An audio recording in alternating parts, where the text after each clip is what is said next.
জিহাদ ইসলামের একটা মহান ফরজ বিধান।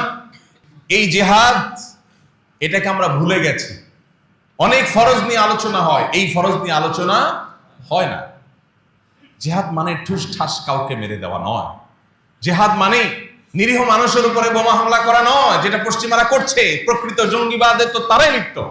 আপনি মুসলমান, জিহাদ শব্দ শুনলে আপনি কাচুমুচু করেন, আপনি চিন্তা করেন হ্যাঁ হ্যাঁ হুজুর কি বলে এগুলো। ভাই, কোরআনে জিহাদের অসংখ্য আয়াত আছে, তাহলে কি আপনাকে ইসলাম থেকে ছেড়ে ছেড়ে চলে যেতে হবে? যদি আপনি জিহাদের পরে আপনার বিতশ্রদ্ধ ভাব থাকে, ঈমান নিয়ে টানাটানি হবে। জিহাদ মহান ফরজ বিধান, তবে জিহাদ ছেলে খেলা নয়। জিহাদ আর সন্ত্রাস এক জিনিস না। জিহাদের কথা বললে যদি কাউকে সন্ত্রাসী বলা হয়, এটা হলো পশ্চিমাদের সবচেয়ে বড় অস্ত্র।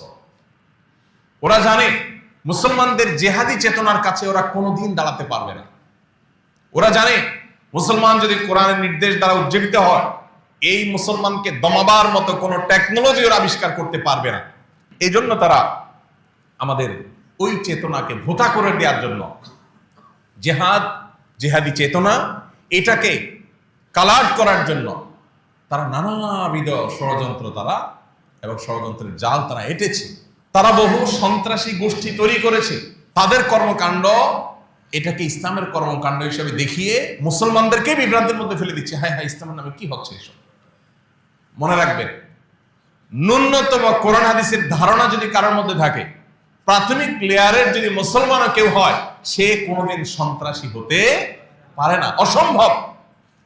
ইসলামের নামে যদি কোনো শয়তানি কাজ হয়ে থাকে, তাহলে নিশ্চিত বুঝে নেবেন এখানে ইহুদিদের কোনো ষড়যন্ত্র আছে। ওরাই এই নাটককে মঞ্চায়ন করছে আমাদেরকে বিভ্রান্তিতে ফেলার জন্য। ওই যে বলছি কিয়ামতের আগে ফিতনা পতিত হবে, সেই ফিতনাগুলোর মধ্যে থেকে একটা। ওরা ঘোষণা দেয়, ব্রিটেনের টনি ব্লেয়ার যখন ঘোষণা দেয় এটা আমাদের ধর্মযুদ্ধ, ক্রুসেড, খ্রিস্টান ধর্মযুদ্ধ, এটা যখন তারা ঘোষণা দেয়, তখন আপনার বিবেকে মনে হয় না এটা সন্ত্রাসী কোনো বিষয়? এটা মুসলমান যখন জেহাদের কথা বলে, তখন আপনার কেন সেটাকে সন্ত্রাসী মনে হয়? মুসলমানের জেহাদকে আপনার কাছে সন্ত্রাসী হিসাবে, সন্ত্রাসী কর্মকাণ্ড হিসাবে তারা দেখাচ্ছে।